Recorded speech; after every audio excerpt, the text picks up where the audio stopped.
नहीं सर। चलिए साइड से लो। यहाँ से वहाँ से वहाँ से लो। यहाँ से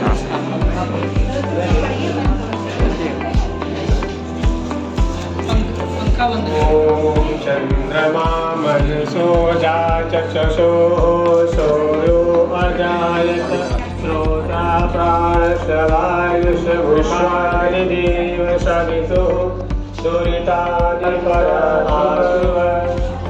यतो यतः समीहसे ततो नो अभयं कुरु तन्नः कुरु प्रजायो अभयं न वसुभ्यः ॐ पूर्णमदः पूर्णमिदं पूर्णात् पूर्णमुदच्यते पूर्णस्य पूर्णमादाय पूर्णमेवावशिष्यते ॐ शान्तिः शान्तिः शान्तिः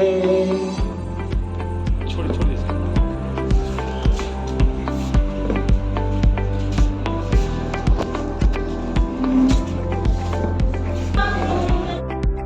In many of his research papers, Sir has also discussed and deliberated his strong views on the current status of Indian economy, which is the very Amrit Kaal. To present his valuable experiences and views on the matter, I would request Sir to come up on the dais and present his opinion. Many thanks to this historical and well-known college instituted by the local aristocrats of this area. माननीय इस college की प्राचार्य ममता मणि त्रिपाठी जी, अर्थशास्त्र के इस college के विभागाध्यक्ष, हमारे साथ इस इलाके के बड़े समाजसेवी रामेश्वर गुप्ता जी और इस कार्यक्रम की संचालिका और मंच की आयोजनकर्ता शांता जी, जो यहाँ के इंग्लिश डिपार्टमेंट की टीचर और इस कॉलेज के तमाम फैकल्टीज और तमाम विद्यालय बच्चों, बंधुओं, ये जो सब्जेक्ट आदरणीय प्राचार्य महोदय ने जो ये तय किया, आजादी का अमृत काल, संभावनाएं और चुनौतियां, अपने आप में ये बड़ा ही स्ट्रॉन्ग पंच लाइन। आप लोग सब जानते हैं शिक्षा के क्षेत्र में है, आपकी जो माइंड है वो बिल्कुल कोरे हैं। आपको तमाम दुनिया और देश के नेचुरल साइंस से लेकर सोशल साइंस की तमाम चीजें जानकारी में रखनी होती है। जो साइंस के भी स्टूडेंट हैं वो भी अपने को समाज से कट ऑफ नहीं कर सकते, और जो समाज विज्ञान के जो स्टूडेंट हैं वह भी जो साइंस और टेक्नोलॉजी के जो तमाम डायनेमिक्स हैं उससे अपने आप को अलग नहीं रख सकते। हम जिस राष्ट्र राज्य में रहते हैं, भारतवर्ष, तकनीकी तौर पे आज़ादी जो हमें ब्रिटिश इंपीरियलिज्म से मिली, जिसमें एक समय वक्त था कि पूरी दुनिया का आधा हिस्सा जहाँ की सूर्योदय अगर होता था तो सूर्यास्त फिर से शुरू हो जाता था। वो जो एक जो आज कॉमनवेल्थ कंट्री के नाम से जाना जाता है, उस ब्रिटिश इंपीरियलिज्म के हम भी पार्ट थे। We were also part of that great saga of British imperialism, जो ब्रिटेन, जो कि ग्रेट ब्रिटेन कहा जाता था, 19th सेंचुरी का दुनिया का लीडर था, उसी के पीएसी के हम भी पार्ट थे। लेकिन जब 1947 में जब हमें देश को एक तकनीकी तौर पे आज़ादी मिली, तब से आज 75 साल का वक्त बीत चुका है। शांता जी ने बताया, गवर्नमेंट ऑफ इंडिया ने अगले अगस्त सितंबर तक इस अमृत काल को आयोजित करने का एक तरह से फैसला किया है कि देश के तमाम सार्वजनिक मंचों पर, तमाम सार्वजनिक संस्थाओं में, सार्वजनिक क्षेत्र में हम इस आज़ादी की अमृत गाथा का वर्णन करें, उसका वाद विवाद करें, परिसंवाद करें, और हम ये जाने कि हमारी जो आज़ादी जो विरासत में मिली है उसके बाद जो 75 सालों की राष्ट्र राज्य की यात्रा रही, वह यात्रा जो लोकतंत्र को स्थापित करने, संविधानवाद को स्थापित करने, जो देश की अर्थव्यवस्था का चौमुखी विकास करने, देश के समाज को बदलने और देश के तमाम क्षेत्रों में हो रहे विकास, परिवर्तन और बदलाव की एक नई भावभूमि, कर्मभूमि को गढ़ने को एक तरह से और फिर उसे याद करके उस पर एक नया संकल्प लेने का वक्त है। हमें यह देखना है कि 75 सालों में हमने क्या खोया और क्या पाया। हमारी पॉलिटी, हमारी सोसाइटी, हमारी इकोनॉमी और तमाम पब्लिक इंस्टीट्यूशंस और जो इदारे हैं वो कैसे डेवलप हुए और हमें आज किस मोड़ पर ला करके रखा है। अभी ज्यादा नहीं, केवल 3 साल पहले हमें जाना होगा कि जब हम विश्व की एक बहुत बड़ी महामारी से दो चार हो रहे थे और उस कोविड काल का पूरी दुनिया ने मुकाबला किया, हमने भी मुकाबला किया। भारत दुनिया के उन चंद देशों में था जिसने की अपनी वैक्सीन बनाई और फिर सरकारों ने तमाम राहत कार्य किए, चाहे वो केंद्र की सरकार हो, प्रांत की सरकार हो या लोकल सरकारें हों। और कैसे हमने उस जद्दोजहद कर उस मामले पर विजय पाई और फिर जो है हमारे निवर्तमान प्रधानमंत्री ने पूरे देश को 200 करोड़ टीके देने का जो एक संकल्प लिया और उस टीका देने के बाद जो आज हम अमन चैन के एक तरह से छाव में जो हम जी रहे हैं और फिर से हमारी इकोनॉमी मोमेंटम पकड़ती है, फिर से जनजीवन फिर किस तरीके से चल पड़ता है और आज हम दुनिया में सबसे ज्यादा विकास दर हासिल करने वाले मुल्क बन चुके हैं। फिर से वो कैसे तमाम जो क्षेत्र हैं वो कैसे फिर से उस डायनेमिक्स को प्राप्त हैं। अभी इकोनॉमिक सर्वे आया, इकोनॉमिक बजट आया, उसमें ये जब कहा गया कि हमने कोरोना काल के पहले के मोमेंटम को प्राप्त कर लिया है तो हमारा मन आह्लादित होगा। क्योंकि मैंने व्यक्तिगत रूप से कोरोना काल का वो 2 से 3 साल का वक्त था, सचमुच बड़ा ही डिप्रेशन में थी। ये ठीक है कि हम लोग उसके जग में नहीं आए, लेकिन कहीं ना कहीं एक मानसिक और एक मनोवैज्ञानिक तरीके से जो हम दुनिया को हमने बंद होते देखा, जिस तरीके से दुनिया चल रही थी, जिस तरीके से देश के बहुसंख्यक गरीब अपने जीवन का जद्दोजहद कर, अपने रोज खून पसीने की कमाई कर अपना पेट पाल रहे थे, अपने परिवारों का गुजारा बसर कर रहे थे और वो सरकारें जो देश के इनफॉर्मल सेक्टर के विकास के लिए जो एक मोमेंटम ला करके काम कर रही थी, चाहे वो सौभाग्य योजना के जरिए हो, योजना के जरिए हो, नेशनल इंफ्रास्ट्रक्चर बना करके हो, उसे कैसे चोट पहुंची, विराम पहुंचा। लोगों ने जिंदगियों की जंग लड़ी। 2021 में मैं अपने बगहा में ही 2 महीने रहा। मैंने देखा कि कोई ऐसा व्यक्ति नहीं था जिसका कोई सगा उससे आहत नहीं हुआ। तो आज इस अमृत काल के अवसर पर हम पूरा समूचा देश और पूरी दुनिया एक बड़े ही सच्चे एहसास के साथ गुजर रही है कि हम कोविड से मुक्त हो चुके हैं और हमारा पूरा मोमेंटम शुरू हो चुका है। बंधुओं, 1947 में जब देश को आजादी मिली तो ये बताने की जरूरत नहीं कि देश का वो एक तरह से केवल आजादी दिवस नहीं था, वह देश का एक विभाजन दिवस भी साबित हुआ। दुर्भाग्य से 1935 के बाद भारत की राजनीति में जिस तरीके का एक तरह से मोमेंटम चल रहा था, तो ब्रिटिश कांग्रेस पार्टी और मुस्लिम लीग के त्रिकोणीय राजनीति में देश कैसे बंटवारे की शक्ल में चला गया। सांप्रदायिक बंटवारा हुआ, कोई सांस्कृतिक बंटवारा नहीं हुआ, कोई भाषाई बंटवारा नहीं हुआ, सांप्रदायिक बंटवारा हुआ। और उस बंटवारे के बाद देश में कैसे कत्लो गारत हुआ, दंगे का शिकार हुआ, 10 लाख लोग बेमौत मारे गए। तो वह एक अभी नरेंद्र मोदी ने घोषणा की कि 14 अगस्त को हम हर साल विभाजन की पीड़ा दिवस मनाएंगे। मैंने उसको एक बेहद सही डिसीजन माना, क्योंकि मैं एक बतौर मैंने देश के विभाजन को लेकर के काफी लिटरेचर पढ़े। मैंने 10 बड़ी किताबें पढ़ी हैं केवल डिवीजन पर, चाहे फ्रीडम एट मिडनाइट हो, चाहे वो मौलाना आजाद की इंडिया मीन्स फ्रीडम हो, चाहे वो जवाहरलाल नेहरू की डिस्कवरी ऑफ इंडिया हो, डॉक्टर राजेंद्र प्रसाद की इंडिया डिवाइडेड हो। उसके अलावा यहाँ के बहुत बड़े हिस्टोरियन की मैंने वो सारी किताबें पढ़ी हैं और मुझे आज भी भारत का विभाजन बड़ा ही पीस देता है। और मैं ये मानता हूँ कि इसमें धर्म इम्पोर्टेंट नहीं है।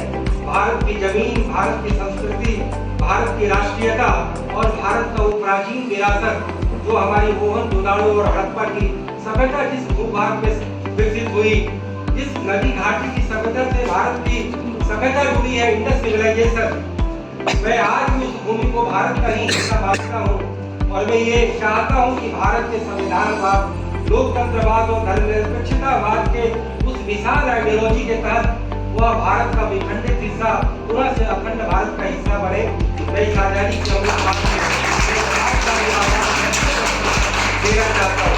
मेरे लिए धर्म कोई इशू नहीं, मेरे लिए जाति कोई इशू नहीं है, क्योंकि मैंने जो किताबें लिखी हैं वह देश को बदलने और देश के अगले 100 सालों का भारत कैसा होगा, इसमें किसी वादों के विवाद में नहीं पड़ा हूँ। मैंने केवल और केवल आदर्श, सिद्धांत और वो जो व्यापक आइडियोलॉजी है, व्यापक देश की जो अच्छाई है, उन्हें लेकर के मैंने ये करने का काम किया है। तो मैं ये बता दूं कि अब आजादी का जो अमृत काल है उसका कैसे शुरुआत होती है, तो आपको ये मालूम होगा या राजनीति शास्त्र के भी छात्र और शिक्षक होंगे कि हमने संविधान सभा गठित की और संविधान के जरिए हमने दुनिया का सबसे बड़ा संविधान बनाया। और संविधान की प्रस्तावना में ये लिखा कि we the people of India. जैसे कि आज कई लोग ये राजनीति करते हैं कि यह राष्ट्रवादी नहीं है, ये राष्ट्र विरोधी है। कई लोग यह राजनीति करते हैं कि यह संविधान पर नहीं चलता, संविधान का उल्लंघन करता है। कई लोग यह कहते हैं कि ये समाजवाद है, समाजवाद का उल्लंघन हो रहा है। कई लोग कह रहे हैं धर्मनिरपेक्षता है, तो धर्मनिरपेक्षता का उल्लंघन हो रहा है। ये फिजूल की बात है। भारत के संविधान का कोई उल्लंघन नहीं कर सकता, और जो सचमुच संविधान के विपरीत जाता है, सवाल या निशान उसके सामने आता है। तो हमने संविधान की प्रस्तावना में लिखा कि अवसर की समानता, और आज मेरी पूरी थिंकिंग का जो सेंट्रल सब्जेक्ट है अवसर की समानता है। और मैं वह समानता की बात करता हूँ जो एक कम्युनिस्ट आइडियोलॉजी समानता की बात करती है, वो नहीं।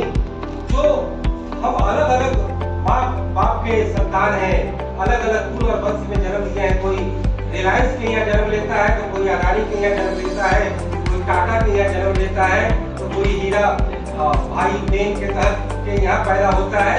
मैं अपने माँ बाप के यहाँ पैदा हुआ हूँ, सब लोग अपने अपने माँ बाप के यहाँ पैदा हुए। ये हम निर्धारित नहीं कर सकते, ये नियति निर्धारित है। लेकिन जब हम इस समाज में अवतरित होते हैं, जब हम देश में अवतरित होते हैं, तो देश की नीति और समाज का परिवेश जिस तरीके से स्थापित होता है, उसमें सभी लोगों के विकास की और प्रगति का परिवेश जो है उन्हें प्राप्त होता है। और वो परिवेश कैसे प्राप्त होता है? जैसे इस कॉलेज में आप सारे छात्र छात्राएं, तो आपको एक शिक्षा का परिवेश मिला है, आपके लिए एक स्वास्थ्य का परिवेश है। जब आप बड़े होकर के रोजगार पैदा करेंगे तो रोजगार का परिवेश होगा। फिर आपके पास जब आप बूढ़े होंगे, जब आप 60 साल की उम्र में सीनियर सिटीजन होंगे, तब आपको सामाजिक सुरक्षा का परिवेश होगा। तो शिक्षा, स्वास्थ्य, सामाजिक सुरक्षा, रोजगार और श्रम, ये 5 फैक्टर ऐसे हैं जो समतामूलक समाज बनाने में सबसे बड़ी मदद करते हैं। लेकिन दुर्भाग्य से आजादी के बाद की जो हमारी नीतियां, जो कहीं न कहीं कुछ मौज का भी शिकार हुई, कुछ हमारे पास अनुभव नहीं थे, कुछ लोगों की वैचारिक जिद भी थी। हमारे सामने एक आइडियोलॉजी थी वामपंथ की, जिसमें कि सरकारीकरण के तहत सारी इकोनॉमिक और सोशल एक्टिविटी का आयोजन किया जाता था। दूसरी एक्टिविटी थी, आइडियोलॉजी थी कैपिटलिज्म, पूंजीवाद के जरिए, जिसमें उद्यमशीलता के जरिए सब व्यक्ति को अपने पढ़ने, पढ़ने और पढ़ने का अवसर मिलता था। लेकिन सरकार नामक जब संस्था आती है, तो सरकार रेगुलेशन बनाने का काम करती है। तो उसके लिए पहले संविधान बना, संविधान से गाइडिंग एलिमेंट बना। मैंने पहले ही बता दिया कि हमने संविधान की प्रस्तावना में धर्मनिरपेक्षता, समाजवाद, अवसर की समानता और सबके साथ एक बराबर ट्रीटमेंट करने, और किसी के साथ भी रंग, लिंग, धर्म, जाति के आधार पर भेदभाव नहीं करने का हमने उस संविधान में संकल्प दर्शाया है। फिर हमने लोकतंत्र की स्थापना की। अंग्रेजों के टाइम में ही 1937 में पहली बार लोकतांत्रिक आधार पर प्रांतीय विधानसभा के चुनाव हुए, लेकिन उसमें राजनीतिक दल पूरी कांग्रेस पार्टी की थी, क्योंकि वो बहुत पुरानी पार्टी थी। देश के हर ब्लॉक, हर ग्राम में उनका संगठन बन चुका था। दूसरी जो धारा थी वो समाजवादी दलों की थी, तो उनका उस तरीके से विकास नहीं हुआ। और तीसरी थी हिंदू महासभा, जो कहीं न कहीं एक हिंदू राष्ट्रवाद या हिंदू धर्म के आधार पर अपनी पॉलिटिकल आइडियोलॉजी भी दे रही थी, लेकिन उसको ज्यादा सांगठनिक शक्ति नहीं प्राप्त। तो कुल मिलाकर कांग्रेस की एक वट वृक्ष थी, जिसके तहत सारी आइडियोलॉजी एक साथ संगम के रूप में समाहित।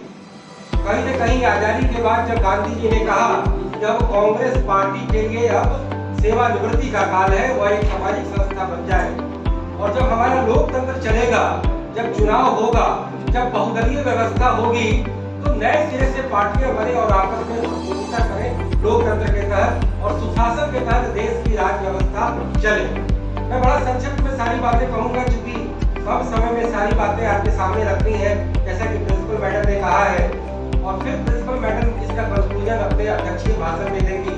तो मैं बताता चलूं कि जब देश में सरकार का, जब राज्यारोहण का बात आया, तो कांग्रेस को एडवांटेज मिला। कांग्रेस ने सेवानिवृत्ति का फैसला नहीं लिया और देश की सबसे बड़ी पार्टी बनी, और जवाहरलाल नेहरू जैसा एक टॉलेस्ट लीडर था जो बेहद लोकप्रिय थे, एक आदर्शवादी थे, एक मानवतावादी थे, और कहीं न कहीं वो वेस्ट की आइडियोलॉजी से काफी प्रभावित थे। लेकिन जवाहरलाल नेहरू की भी आलोचकों की कमी नहीं थी। कहीं न कहीं जो ग्रामीण अर्थव्यवस्था और ग्राम स्वराज के तहत जो महात्मा गांधी की जो ग्रेटर आइडियोलॉजी थी, उससे जवाहरलाल नेहरू की आइडियोलॉजी क्लैश करती थी। पंचवर्षीय योजनाओं के जरिए उन्होंने देश का विकास शुरू किया, अर्थशास्त्र की विद्यार्थी हैं, लेकिन राजनीतिक तौर पे कांग्रेस पार्टी का एकाधिकार बना रहा, क्योंकि उन्हें चुनौती देने वाली कोई और पार्टी नहीं थी। कहीं न कहीं एक खाना पूर्ति के तहत हर बार चुनाव होते थे, लेकिन विपक्षी दल को परास्त होना पड़ता था।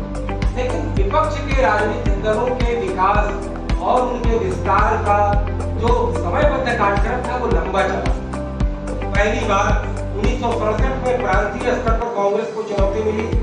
फिर कांग्रेस के विद इन कांग्रेस एक संगठन कांग्रेस आया, जब जवाहरलाल नेहरू और लाल बहादुर शास्त्री जैसे बड़े नेताओं के अवसान के बाद जब इंदिरा गांधी का एक तरह से कहीं न कहीं शिकंजा आया कांग्रेस पार्टी में, तो उसके खिलाफ कांग्रेस के विधि ही कुछ लोगों ने बगावत की, जिसमें कि मोरारजी देसाई जैसे लीडर के नेतृत्व में संगठन कांग्रेस बना, और वह कहीं न कहीं कांग्रेस के लिए वो चुनौतीदायक बना, इंदिरा गांधी के लिए चुनौतीदायक बना।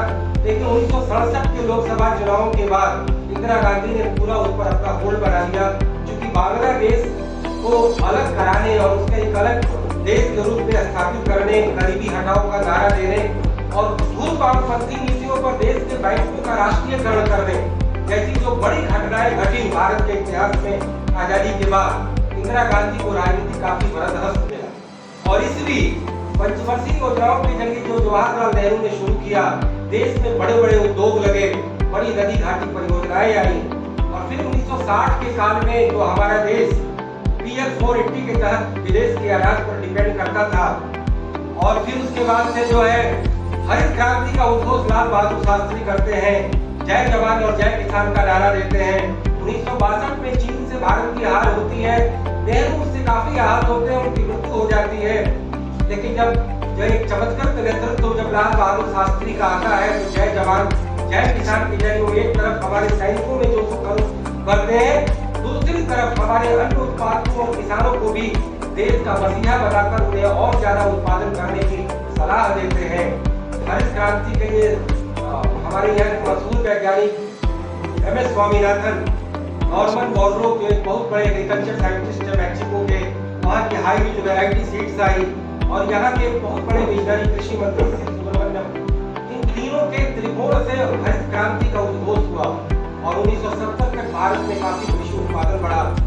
फिर 71 के बाद 75 में आपको मालूम है कि इमरजेंसी आई, तो इमरजेंसी को कहीं न कहीं एक ऐसी घटना घटी कि देश के तत्कालीन हुक्मरान इंदिरा गांधी ने एक ऐसा सख्त फैसला लिया, क्योंकि उन्हें लगा कि हमें कहीं न कहीं मेरे अस्तित्व को चुनौती मिली है। तो एक केवल मैं हिस्टोरिकल क्रोनोलॉजी में आपको बता रहा हूँ, फिर मैं संभावनाएं और चुनौतियों पर ज्यादा फोकस करूंगा। 80s के बाद आपको पता होगा कि फिर से वो जनता पार्टी में जो विपक्षी एकता थोड़े दिन के लिए जयप्रकाश के चमत्कृत नेतृत्व के मातहत जो बनी थी, वह ज्यादा स्थायी नहीं हो पाई, और व्यवस्था परिवर्तन के जो वैकल्पिक एजेंडाज थे, वह एक जो पॉलिटिकल जो रूटीन गवर्नेंस है, वो उसके शिकार हो गए, और वह सरकार भी गिर गई। इंदिरा गांधी दोबारा आती हैं 1980 में, चूंकि विपक्ष एकजुट नहीं था, उन्हें फिर से एडवांटेज मिलता है। 1984 में दुर्भाग्य से उनकी हत्या हो जाती है। फिर जो है सिंपैथी में उनके पुत्र राजीव गांधी देश के शासक बनते हैं। राजीव गांधी के बाद 3-4 बड़े फैसले हुए देश के आजादी के बाद के इतिहास में, बड़े ही महत्वपूर्ण एक तरह से वो स्थान रखते हैं। एक तो उन्होंने देश को दुनिया की एक बड़ी टेक्नोलॉजी, कंप्यूटर टेक्नोलॉजी से एक तरह से इंट्रोड्यूस करवाया, औद्योगिकी का एक तरह से स्टार्टअप जो एक बहुत बड़े, मैं नाम अचानक से भूल गया, C.डॉट के चेयरमैन बने थे सैम पित्रोदा, वो कहीं ना कहीं राजीव गांधी को विदेश से आमंत्रित करके लाए और टेक्नोलॉजी और कंप्यूटर टेक्नोलॉजी, कम्युनिकेशन टेक्नोलॉजी का काफी बड़ा भारत में नींव जो डाली गई कि आज हम इसका जिक्र इसलिए कर रहे हैं कि भारत कंप्यूटर सॉफ्टवेयर की दुनिया की महाशक्ति उसी वजह से बना और उसको फिर वाजपेयी ने काफी आगे बढ़ाया, उसको काफी प्रोत्साहन दिया।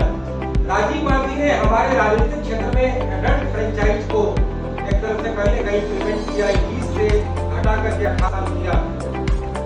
पॉलिटिकल रिफॉर्म में जो एक पॉलिटिकल अपॉर्चुनिटी, राजनीतिक अवसरवाद जो हमारे राजनीतिक दलों की नीति बन गई थी कि जब जिसका शासन रहता उस पार्टी में लोग स्विच ओवर कर जाते थे, उन्होंने दल बदल कानून भी लाया, वो भी एक बड़ा माइलस्टोन था। 1990 तक हमने आकर के देखा कि फिर से विपक्ष का शासन आया, लेकिन वह फिर से नहीं हुआ। 1991 में फिर कांग्रेस पार्टी नरसिंह राव के नेतृत्व में आती है और मनमोहन सिंह एक इकोनॉमिस्ट थे, उनको वित्त मंत्री बनाया जाता है और नई आर्थिक नीति, मेरे इकोनॉमिक्स के छात्र होने के नाते, नई आर्थिक नीति पिछले 75 साल के इतिहास की एक जो है विभाजन रेखा, उसे मैं मानता हूँ। अगर भारत का इतिहास आजादी के बाद लिखा जाएगा तो मैं ये कहूँगा कि 1991 के पूर्व का काल और 1991 के बाद का काल, नई आर्थिक नीति के जरिए पूरा सी चेंज आया भारत की इकोनॉमी में, उसके रेगुलेशन में, उसके गवर्नेंस में और कुल मिलाकर के सरकार की बुनियादी नीतियों में कि उदारीकरण, बाजारीकरण, भूमंडलीकरण और वैश्वीकरण के जो 4 खंभे पर स्थापित की गई नई आर्थिक नीति ने पुराने उस गिंद को, उस आइडियोलॉजिकल गिंद को तोड़ा। इस गरीबी, भूखमरी और बेरोजगारी की एकमात्र दवा है राष्ट्रीयकरण, सरकारीकरण। हमने ये सबक लिया कि सरकारीकरण करने से सरकारी जो एजेंसी है वो सफेद हाथी की तरह काम करती है, वहाँ अकाउंटेबिलिटी नहीं होती, वहाँ का मैनेजमेंट अच्छा नहीं होता, वो ज्यादा जनता के प्रति जो है समर्पित नहीं होते। ये ठीक है कि पॉलिटिकल लीडरशिप जरूर जनता के सामने हर 5 साल पर आती है, लेकिन सरकार का जो कोर हिस्सा है वो नौकरशाही, ब्यूरोक्रेसी। मैं बताता चलूं कि आजादी के बाद देश का पॉलिटिकल निजाम तो बदला, लेकिन नौकरशाही का जो कोर हिस्सा था उसे यथावत बनाया रखा। क्योंकि जो लोग, ये डेमोक्रेट लोग जब जाके गवर्नेंस में आए, जब यहाँ के पॉलिटिकल एडमिनिस्ट्रेटर बने, तो उन्हें लगा कि सरकार का अगर राजकाज चलाना है तो ज्यादा आदर्शवादी बनने से नहीं होगा।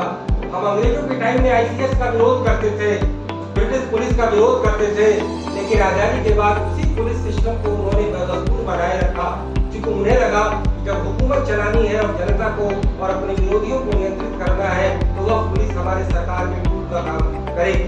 तो नौकरशाही और पुलिस का सिस्टम कमोबेश वही बनाए रखा गया और इसी वजह से हमने यह देखा कि 1991 के बाद जो नई आर्थिक नीति आई तो सरकार के वो तमाम महकमे, चाहे वो गरीबी दूर करना हो, चाहे नई फैक्ट्री लगानी हो, इंडस्ट्री लगानी हो, सरकार ही सब किया करती थी, लेकिन वो घाटे का शिकार बनी, करप्शन का शिकार बनी, बद इंतजामी का शिकार बनी और हमारी गरीबी ज्यादा प्रभावी रूप से नहीं दूर हो पाई। अर्थशास्त्र की भाषा में अर्थशास्त्र के विभागाध्यक्ष यहाँ बैठे हैं, उन्हें मालूम होगा कि एक टर्म आता है हिंदू रेट ऑफ ग्रोथ।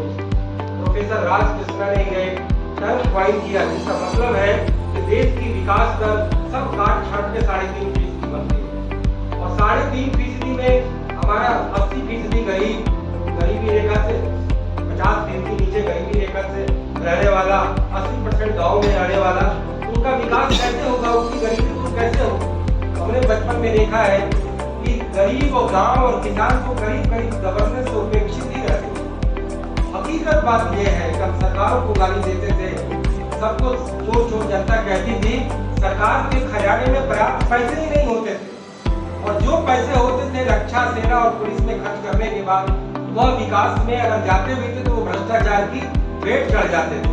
लेकिन 1991 में नई आर्थिक नीति के बाद सरकारों ने यह तय किया कि निवेश ही सर्वोपरि है, चाहे वो प्राइवेट सेक्टर करे, सरकार करे या विदेश का बहुराष्ट्रीय कंपनी करे। और जब निवेश का आगमन होता है, प्रोडक्शन ज्यादा होता है, देश में बड़े बड़े इंडस्ट्रियल सेक्टर खुलते हैं, मेट्रोपॉलिटन सेक्टर का विकास होता है और गांव के वो गरीब जो 2.5 सेर अनाज पर किसानों की यहाँ मजदूरी करते थे, पटिहार से करीब 25 करोड़ की आबादी किसान कम उत्पादकता से परेशान, मजदूर कम मजदूरी से परेशान, और कुल मिलाकर के गांव में कोई वैकल्पिक पेशा नहीं होता था खेती के अलावा, और उसकी उत्पादकता भी कम थी।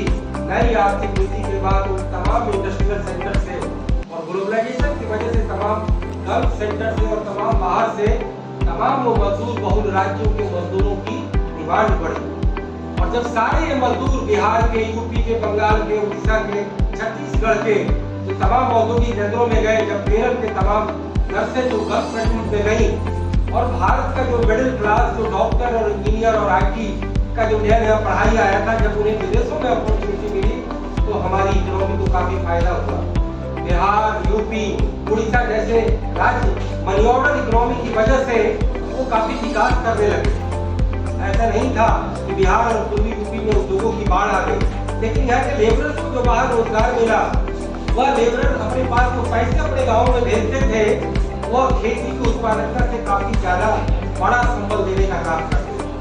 तो नई आर्थिक नीति का जो मैंने जिक्र किया कि वो भारत की आजादी के बाद के इतिहास की एक बड़ी विभाजन रेखा है, एक ऐसी विभाजन रेखा जो भारत की अर्थव्यवस्था की दशा और दिशा को बदलते भी थे। भारत की राजनीति में भी कांग्रेस का विकल्प तैयार करने का काम किया। 1991 में कांग्रेस पार्टी के बड़े विकल्प के रूप में भारतीय जनता पार्टी जो पहले जनसंघ कहलाती थी, उसका अभ्युदय होता है।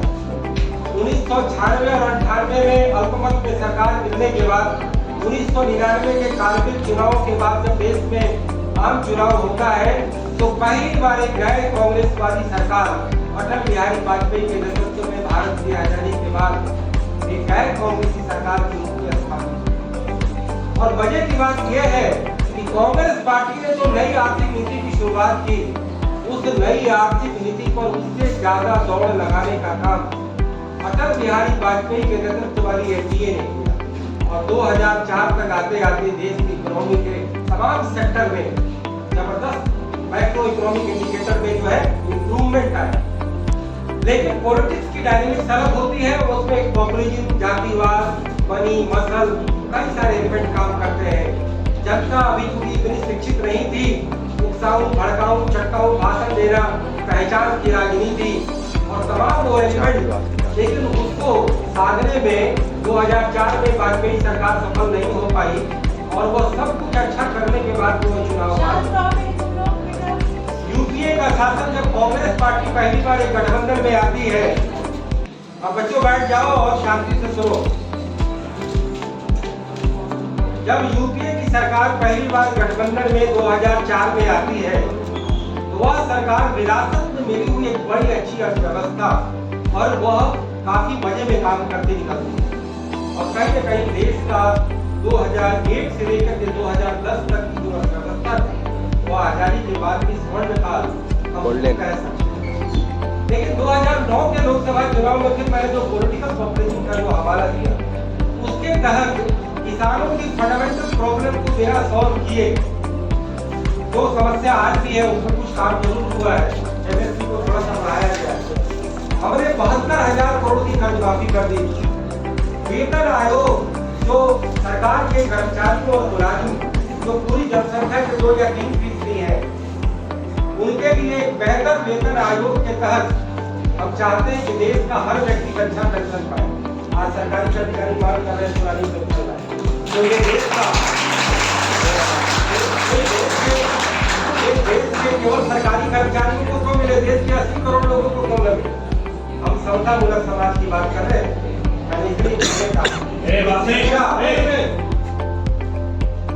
शिक्षा चाहे वो बंबई का रहने वाला छात्र हो या दिल्ली का पढ़े और कॉलोनी का रहने वाला हो, चाहे कुशीनगर के इस कॉलोनी का रहने वाला हो या और बिहार इलाके का रहने वाला हो, सब बच्चों को एक बराबर फंडामेंटली एक बराबर एजुकेशन पाने का राइट होना चाहिए। लेकिन हमने शिक्षा में अलग अलग दुनिया बना दी, स्वास्थ्य में अलग अलग दुनिया बना दी, रोजगार नीति में अलग अलग दुनिया बना दी, सामाजिक सुरक्षा में अलग अलग दुनिया बना दी। श्रम नीति आज भी देश का 90% वर्कफोर्स जो है अनऑर्गेनाइज्ड है, उसको लेकर के काफी काम हो रहा है। नरेंद्र मोदी ने भी काफी अच्छे इधर काम किए हैं, जैसे कि यूनिवर्सल उनके लिए ईपीएफओ का नंबर जारी किया गया, ज्यादा से ज्यादा लोगों को ईपीएफओ में शामिल करने की बात है, लेकिन इसमें काफी काम करना बाकी है।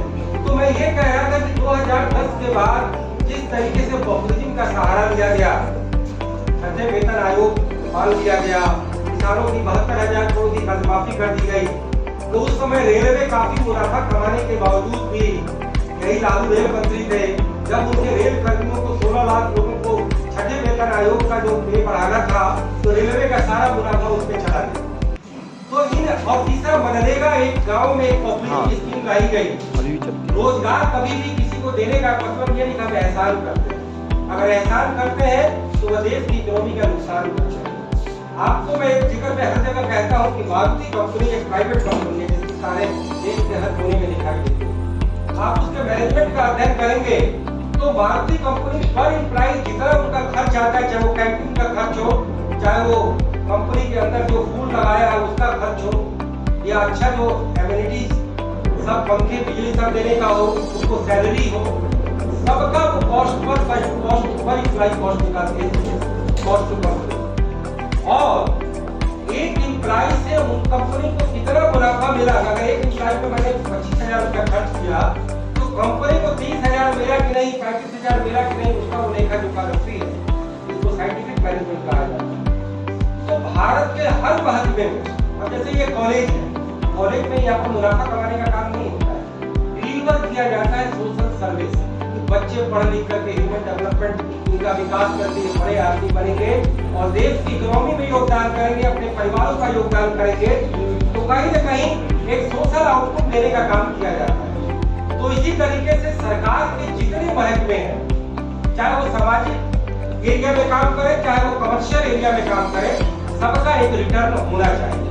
और जब वो नहीं होगा तो वो सफेद हाथी बन जाएगा, फिर वो झंखाड़ बन जाएगा, कंगाल बन जाएगा, सरकार पर सब्सिडी पर आश्रित होगा और वो जनता के करों का पैसा ज्यादा अच्छे तरीके से इस्तेमाल नहीं होगा।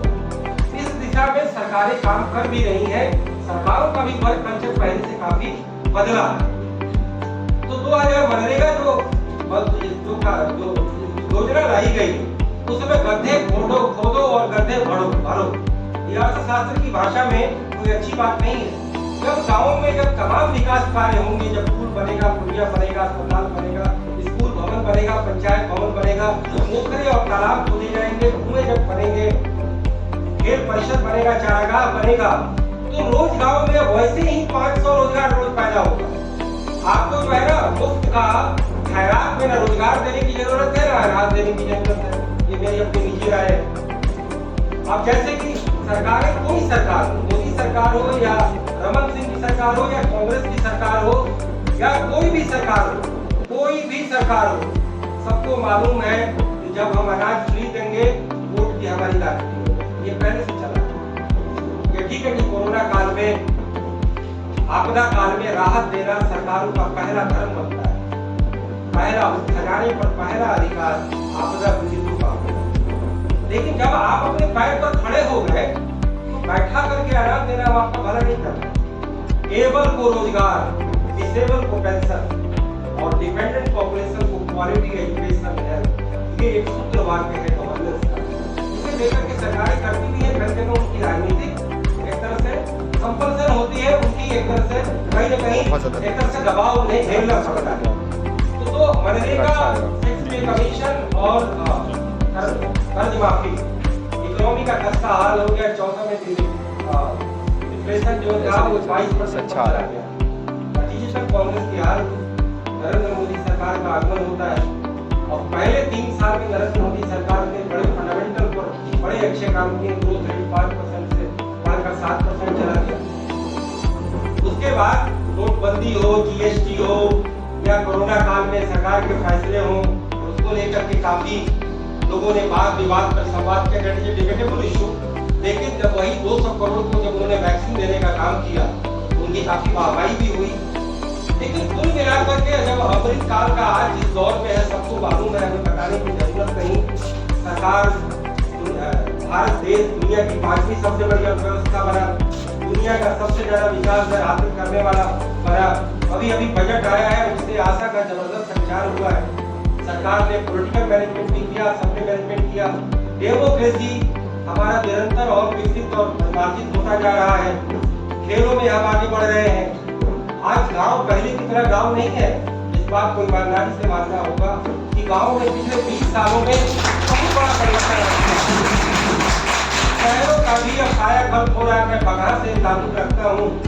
आज बगहा का जो मैं हालात देखता हूँ वो 10 साल पहले बिल्कुल इससे उलट था। बड़े बड़े महानगरों में काम हो रहे हैं। गोरखपुर शहर, ठीक है कि योगी जी वहाँ के मुख्यमंत्री हैं, उस बदौलत हो लेकिन गोरखपुर शहर में जबरदस्त चेंज आया। लखनऊ में क्या देश में बदलाव आ रहा है। ठीक है, कई चीजें डिबेटेबल है, कई चीजें पॉलिटिकल कंपटीशन में आती हैं, लेकिन जो संभावनाएं और चुनौतियां जो इस आज के जो इस टॉपिक का जो एक क्रक्स पॉइंट रखा गया है, तो मैं ये कहूँगा कि भारत में जो 140 करोड़ का जो ये वर्क फोर्स है, यह हमारे लिए अभिशाप नहीं है, हमारे लिए वरदान है। आज गांव में जाएंगे तो आप देखेंगे कि लेबर नहीं मिलते। लेबर बहुत राज्यों में भी लेबर की अब कमी है। बड़े ही सवाल स्थिति। आज हम यह देख रहे हैं कि गेहूं की कीमत 25 से 27 रुपए हो गई है। यह ठीक है कि एमएसपी को लीगलाइज करने का कॉल गवर्नमेंट ने नहीं लिया, क्योंकि गवर्नमेंट को यह लग रहा था कि हमारी एजेंसी ही सारी अनाज खरीदेगी, क्योंकि अभी मुफ्त अनाज देने की स्कीमें चल रही हैं। लेकिन उसके बावजूद अगर बाजार में अगर 25 से 27 रुपए किलो गेहूं है, तो कहीं न कहीं किसानों के लिए खुशखबरी है। संभावनाओं की जब मैं बात करता हूं तो मुझे लगता है कि ऐसे कई सारे सेक्टर हैं जो भारत में विकास की एक तरह से गाथा लिखने वाले हैं। जैसे एक अभी हाइड्रो एनर्जी का मिशन मोदी सरकार ने बड़ी दूरदर्शिता से उसको इंट्रोड्यूस किया है, और पहले ही साल 20,000 करोड़ रुपए का निवेश कर 2047 में दुनिया की हाइड्रो पावर एनर्जी में भारत को विश्व की महाशक्ति बनाने का संकल्प लिया है। वह संभावना मुझे बड़ी ही स्वर्णिम लगती है, क्योंकि हम जिस तरीके से फोसिल एनर्जी पर डिपेंड करते हैं, भारत एक मिडिल क्लास, एक राइजिंग मिडिल क्लास का कंट्री बन चुका है। आज करीब 40 करोड़ आबादी हमारी देश की मिडिल क्लास बन चुकी है। तो देश में जो विकास हासिल होगा, पेट्रोलियम उत्पाद का 3/4 हम आयात करते हैं, तो वैकल्पिक ऊर्जा के स्रोतों में जिस तरीके से हमारी सरकार ने, खास करके मोदी सरकार ने वैकल्पिक रिन्यूएबल एनर्जी को लेकर के काफी अच्छे काम किए और उसका प्रोडक्शन काफी बढ़ा है।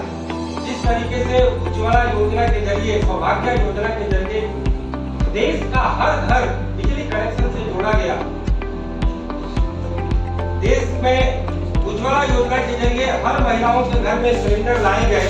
ये बात अलग है कि अभी गैस की कीमत बहुत बढ़ी है, मैं ये नहीं कहूंगा कि लोग बड़े ही संतुष्ट हैं, लेकिन कनेक्टिविटी के मामले में जो ये काम हुआ है, मुझे ये क्रांति सरीखा काम है। क्योंकि भारत के गाँव में कभी बिजली होती नहीं थी, आज देश का हर गाँव बिजली से जुड़ चुका, देश का हर घर।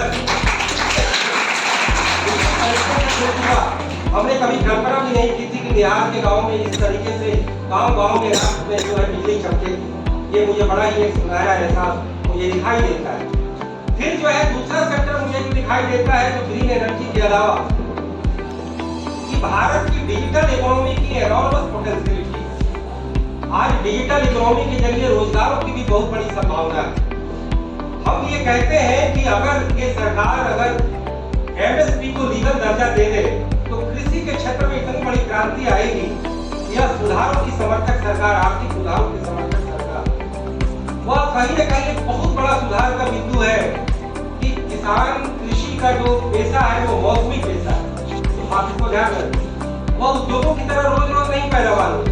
खरीफ और रबी के सीजन में उत्पादन होता है, और अर्थशास्त्र का नियम कहता है कि जब उत्पादन बहुत ज्यादा हो, एक समय में सप्लाई बहुत ज्यादा हो, तो डिमांड उतना नहीं होता, तो उसकी कीमतें गिर जाती। तो उसकी कीमत न गिरे, उसकी मिनिमम प्राइस बिल्कुल रेगुलेटेड हो, उसके लिए एमएसपी का लीगल दर्जा है। क्योंकि एफसीआई तो हर हाल में सरकार के निर्धारित दर पर खरीदे, लेकिन बाकी कॉर्पोरेट और प्राइवेट सेक्टर भी अगर निर्धारित दर पर खरीदे, सीजन का फायदा उठाकर ये यूपी तो देश का सबसे बड़ा आलू उत्पादक है। यहाँ कानपुर और तमाम वेस्ट यूपी में 2 रुपए किलो आलू सीजन में बिकते हैं, ये 2 रुपए नहीं बिकेंगे। जब लीगल दर्जा होगा तो उसका एक मुकर्रर कीमत होगी 5, 6, 7 या 8 जो उनके कॉस्ट पर आधारित होगी, तो कहीं ना कहीं जो 3600 उत्पाद इसे सरकार नहीं खरीद पाती। न सरकार के पास कैपेसिटी है, न सरकार को खरीदना चाहिए। सरकार सब काम नहीं करती। हम ये हमारा प्रिंसिपल ये है कि सरकार का काम होटल चलाना नहीं, तो सरकार का काम किसान के हर उत्पाद को खरीदना भी नहीं है। धान और गेहूं आप एफसीआई के गोदाम में रख सकते हैं क्योंकि आपकी कैपेसिटी है, क्योंकि आपको पीडीएस के जरिए बांटना है। लेकिन अगर 34 उत्पाद का एमएसपी लीगल हो जाए और मुनासिब रेट अगर किसान को मिलेगा, तो किसान इतनी खुशी से खेती करेगा कि उसे ये लगेगा कि इस बार लहसुन की कीमत अगर 30 रुपए किलो हो गई तो अगली बार हम लहसुन की खेती नहीं करेंगे और अगली बार बाजार में उसकी किल्लत हो जाएगी। तो ऐसे में यह एक बड़ा सुधार का कौल हुआ। इसके अलावा हमारे देश में पिछले 75 सालों में कुछ इतने बड़े काम हुए हैं जिसे मैं पब्लिक और प्राइवेट पार्टिसिपेशन का वो काम मानता हूँ, जो एक रेगुलेटरी अथॉरिटी के माध्यम किया गया। इस देश में तमाम क्रांति हुई, हरित क्रांति हुई, श्वेत क्रांति हुई, तकनीकी क्रांति हुई। एक और बड़ी क्रांति हुई है मोबाइल क्रांति, संचार क्रांति हुई है कि देश के हर व्यक्ति के पास हाथ में आज मोबाइल। आधार और जनधन जो कि नरेंद्र मोदी का एक बहुत बड़ा काम है कि 50 करोड़ लोगों को उन्होंने जो है एक तरह से बैंकेबल बनाया और कहीं ना कहीं एक इंश्योरेंस के भी नेटवर्क को वो लाए हैं, लेकिन वो एक उतना पर्याप्त नहीं है, लेकिन वो एक बड़ा काम हुआ है। तो हमारा ये मानना है कि जो इस तरीके के काम हैं उस काम को अगर और कुछ नेक्स्ट स्टेप पर ले जाया जाए, कुछ इस तरीके के चीजें लाई जाए, तो अगर रेगुलेशन अगर मोबाइल में आता है कि प्राइवेट सेक्टर भी सरकार के बराबर ही रेट लेते हैं, जबकि प्राइवेट आप स्कूल में जाए तो उनकी फीस आपसे 10 गुनी ज्यादा होगी। तो रेगुलेटर नहीं, शिक्षा में रेगुलेटर नहीं है। लेकिन अगर आप मोबाइल हैंडसेट लेते हैं, चाहे जियो करें या बीएसएनएल करें, आपको रेट एक देना होगा, क्योंकि प्राइवेट सेक्टर भी रेगुलेटर के मातहत वह मनमाने दाम नहीं ले सकता। तो ठीक वही काम रेगुलेशन का, रेगुलेटरी अथॉरिटी का शिक्षा में, स्वास्थ्य में और तमाम सेक्टर में यदि लाया जाए तो स्वास्थ्य का भी कारोबार बहुत ज्यादा बढ़ेगा। प्राइवेट सेक्टर का निवेश होगा, लेकिन वह जनता से वो मनमाने फीस नहीं लेंगे। जब वो जनता से मुनासिब फीस लेंगे तो सरकारी अस्पतालों में लोगों की भीड़ नहीं उमड़ेगी, सरकारी स्कूल और कॉलेज में जाना नहीं उमड़ेगी। हालांकि सबके मॉड्यूल अलग है, शिक्षा का मॉड्यूल अलग है, स्वास्थ्य का मॉड्यूल अलग है, टेलीकॉम का मॉड्यूल अलग है, पेट्रोलियम सेक्टर का मॉड्यूल अलग है, बिजली सेक्टर का मॉड्यूल अलग है। रेगुलेटरी अथॉरिटी तो बिजली क्षेत्र में भी है कि प्राइवेट सेक्टर भी बिजली पैदा करता है और सरकारी भी पैदा करता है। ये रेगुलेटर तय करते हैं कि उसका क्या कीमत दिया जाए। प्राइवेट सेक्टर भी बिजली बांटते हैं, जैसे दिल्ली में प्राइवेट सेक्टर जो है रिलायंस जो है बिजली बांटता है, और बिहार यूपी की सरकारों ने भी वितरण को कुछ हद तक प्राइवेटाइजेशन किया है। तो कुल मिलाकर के 75 साल में जो संभावनाएं और चुनौतियां हमें दिखाई देती हैं, कुछ चुनौतियों को तो हमने पार पाया है कि आज हम दुनिया में देश के तीसरे सबसे बड़े अन्न उत्पादक हैं। अमेरिका और चीन के बाद 35 करोड़ टन हम अनाज का उत्पादन करते हैं। दूध के सबसे बड़े उत्पादक हैं, अंडे के सबसे बड़े उत्पादक हैं, पोल्ट्री के सबसे बड़े उत्पादक हैं, चीनी के सबसे बड़े उत्पादक हैं। उसी तरीके से हम कंप्यूटर सॉफ्टवेयर पावर में दुनिया की महाशक्ति है। ये बड़ा अच्छा है कि आत्मनिर्भरता का कौल नरेंद्र मोदी ने जो दिया है, वो कहीं न कहीं जो चाइना पर हमारी निर्भरता है, जो हम इनपुट के लिए कई सारे उद्योगों का कच्चा माल बिना चीन से आयात किए इकोनॉमी चल ही नहीं सकती। अर्थशास्त्र की भाषा में विकास दो तरह के होते हैं, इम्पोर्ट लेड ग्रोथ और एक होता है एक्सपोर्ट लेड ग्रोथ। तो हम एक्सपोर्ट लेड ग्रोथ में अभी उस स्थिति में नहीं आए जिस तरीके से चीन है, लेकिन कई ऐसे क्षेत्र हैं जब हम विदेशों से आयात करते हैं तब हमारे देश की इकोनॉमी चलती है और फिर उसके जरिए हमारा उत्पादन, आय और रोजगार बढ़ता है। तो कुल मिलाकर के जो हमारी निर्भरता जो दूसरों पर है, उसको लेकर के हम आत्मनिर्भर बने।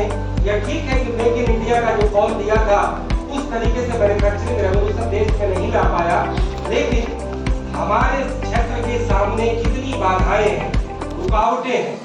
हमारे सेक्टर में कितने, अर्थशास्त्र की भाषा में बॉटल में कहा जाता है कि एक बोतल में अगर कोई फंस जाए और तो उसका पानी नीचे नहीं गिर पाता है, तो उसके नेक को जब हम उसके अंदर के खौर को निकालते हैं, बोतल के नेक में जो फंसा है तो वो फिर वो स्मूथ हो जाता है। उसी तरीके से इकोनॉमी में जितने बॉटल नेक हैं, जितने रेस्टोरेंट्स हैं, उसको अलग अलग करके सिलसिलेवार तरीके से हटाया जाए तो हम काफी सारी संभावनाओं को हासिल कर सकते हैं, चुनौतियों पर पार पा सकते हैं। हमने यह देखा कि किस तरीके से इंटरनेशनल डिप्लोमेसी में मौजूदा सरकार ने कितनी शानदार काम किए। आज पूरी दुनिया में भारत की प्रतिष्ठा पहले से काफी ज्यादा बढ़ी। ये बहुत बड़ी सच्चाई है। ये ठीक है कि कुछ विरोधी 24 घंटे केवल आलोचना करते हैं और कुछ समर्थक 24 घंटे केवल झाल बजाते हैं। हमारा बुद्धिजीवियों का काम है कि बिल्कुल सच को सच कहें, गलत को गलत कहें और ऐसी नीतियों का सजेशन सरकारों को, समाज को और सिस्टम को दें जिससे कि हमारा देश और ज्यादा बेहतर हो, सामाजिक फ्रंट पे, राजनीतिक फ्रंट पे, अर्थव्यवस्था के भी फ्रंट पे। और इस दिशा में काफी रोड मैप है। इस रोड मैप को मैंने अपनी किताबों के जरिए लिखा है। प्रिंसिपल मैडम ने कहा था कि बच्चों को दिखाइएगा, तो मैं थोड़ा सा किताब का इंट्रोडक्शन दिखा के अपनी बातें मैं समाप्त करता हूँ। ये तो एक मैंने किताब लिखा था करप्शन पे, स्टेट अगेंस्ट करप्शन, और मुझे इसका एक हिंदी मैंने लिखा है लेकिन ये जो किताब है वो सनसनी नहीं, कोई अखबारों में रिपोर्ट आती है किसी नेता को टारगेट करते हैं, उसका घोटाला खुलासा करते हैं, वो इसका घोटाला खुलासा करते हैं। मैंने देश को एक बराबर जो उसकी कमियां थी, जहाँ जहाँ किस चीज का उसमें क्या क्या भुगतान करना चाहिए एकेडमिक तरीके से, उसको मैंने दिखाने का काम। और फिर जो ये मैंने किताब लिखा व्यवस्था परिवर्तन एक विवश पहल एक नए भारत की रचना की, इसमें मैंने भारत की राष्ट्रीयता, भारत की जो सांस्कृतिक जो स्थिति है, भारत की जो राजनीतिक स्थिति है, आर्थिक स्थिति है, सामाजिक स्थिति है, देश में हमें क्या करने हैं, देश के 75 सालों में कौन से अच्छे अच्छे काम हुए, बड़ी बड़ी महाविभूतियां हुई, बड़े पाथ ब्रेकिंग कार्यक्रम चलाए गए। इसमें मौजूदा सरकार की भी कई कार्यक्रमों का जिक्र है। जनधन जैसे एक अपने आप में एक बहुत बड़ी फाइनेंशियल इंक्लूसिव क्रांति करने का काम हुआ।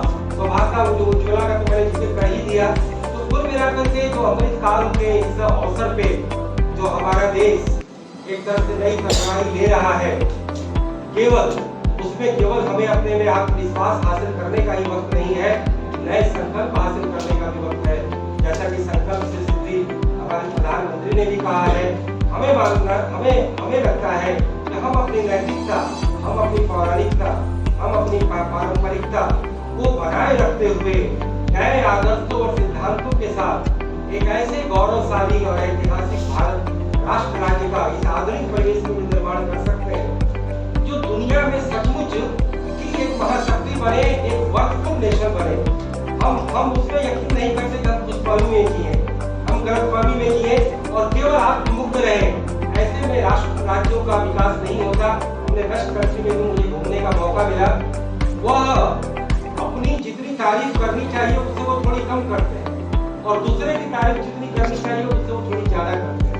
हम लोग थोड़े भावुक लोग हैं, हम अपने भारत के गौरवशाली अतीत को लेकर के जरूर इतराते हैं और इतराना भी चाहिए, लेकिन वह केवल आत्मविश्वास हासिल करने के लिए। लेकिन हमारे देश के जो 75 करोड़ लोग जो वर्किंग पॉपुलेशन है, वो इतने हार्ड वर्क करें, इतने नैतिकता के साथ रहें और इतना एक सरकार की नीतियां भी इतनी समावेशी हो और समतामूलक हो कि सबके को लगे कि हमारे साथ कोई भेदभाव नहीं हो रहा। इस देश में रसूख और जुगाड़ का सिस्टम नहीं चल रहा। सबको अपनी मेहनत, योग्यता, दक्षता और निपुणता के आधार पर इस सरकार, सिस्टम और समाज से प्रतिदान मिलता है। तो अमृत काल में हम यही संकल्प लेना चाहते हैं और हमारी संभावनाएं बेमिसाल हैं, चुनौतियां भी अपरंपार हैं, लेकिन हमें आगे की तो सीना तान करके खड़ा होकर के और पूरे पुरुषार्थ के साथ अपने समाज को, सिस्टम को बढ़ाने की जरूरत है। और उन तमाम छोटी छोटी चीजों पर किसी भी बकवास और किसी भी व्यर्थ के बातों के विवाद से बचकर एक ऐसे परिसंवाद की जरूरत है जिससे देश के गौरवशाली भविष्य का निर्माण हो। मैं बहुत ही प्रिंसिपल मैडम का शुक्रगुजार हूँ, उन्होंने मुझे इस लायक समझा और आप लोगों के समक्ष ये बात कहने का मौका मिला, तो मैं शुक्रगुजार हूँ।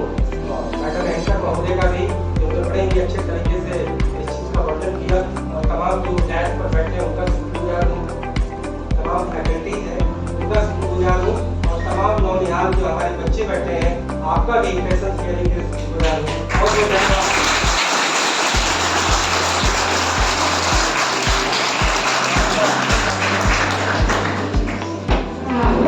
भविष्य दर्द में है और दिखाई भी देगा आपको, तो उन पर चिंतन मनन करने की जरूरत है। हम अमृत काल में क्यों भारत राष्ट्र बने हैं और आज भी हम जीवित हैं, इसके लिए 3 चीजें हमको जातिवाद की संस्कृति कहते हैं कि राष्ट्र